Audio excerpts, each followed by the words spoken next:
হবে, কাজে বাধা হবে, লেবু নজর হবে, ঝাল নজর হবে।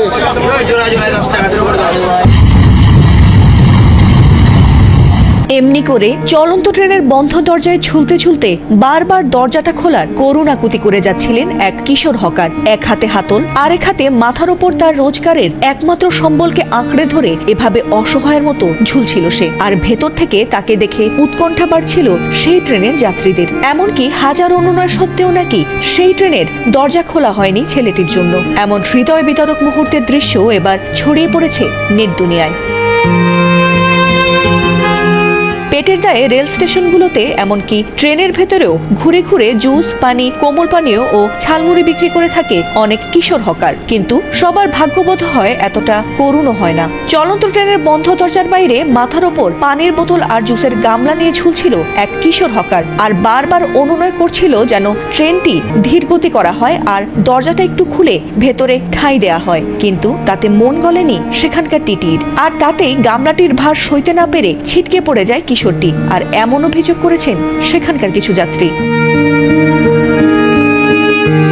ভাইরাল হওয়া সেই ভিডিওতে দেখা গেছে ছেলেটির এমন করুণ আকুতিতে কেউ কেউ দরজা খোলার আহ্বান করছিলেন, আবার সেখানে কেউ কেউ তার মাথার ভারী গামলাটি ফেলে দিয়ে তাকে দাঁড়াতে বলে যেন পরবর্তী স্টেশন পর্যন্ত সে বাইরে ঝুলেও কোনো মতে টিকে থাকতে পারে। তবে সে তার রুটি রুজিকে এভাবে ফেলে দিতে চায়নি, আর শেষ পর্যন্ত তা আঁকড়ে ধরেছিল সে। এমন ভিডিও ছড়িয়ে পড়তেই নিন্দার ঝড় ওঠে সামাজিক মাধ্যমে, আর তাতে অনেকেরই ধারণা বোধহয় বেঁচে নেই কিশোরটি। তবে ভাগ্যের জোরে নিশ্চিত মৃত্যুর হাত থেকে অলৌকিকভাবে বেঁচে ফিরেছে সেই কিশোরটি।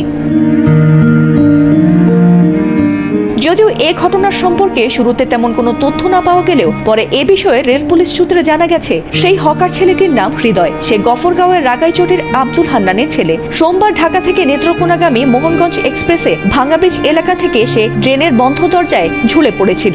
এরপর চলন্ত ট্রেন থেকে লাফিয়ে পড়তে বাধ্য হয়েছিল, আর তাতে সে বেশ আহতও হয়েছে। পরে তাকে হাসপাতালে নিয়ে গেলে ড্রেসিং করে তাকে হাসপাতাল থেকে ছেড়ে দেওয়া হয়েছে বলে জানা গেছে। আর এ ঘটনায় নেটিজেনদের অনেকেই মিশ্র প্রতিক্রিয়া দেখিয়েছেন। কেউ কেউ বলছেন মানবিকতার কারণে হলেও দরজাটা খুলে দেয়া যেত, আবার অনেকে সেই কিশোরটির এমন আচরণকে নির্বুদ্ধিতাও বলছেন। আবার এমন ভাবে ট্রেনে ওঠা যেমন বিপজ্জনক তেমনি অপরাধ বটে, এমন মতামত দিয়েছেন নেটিজেনরা।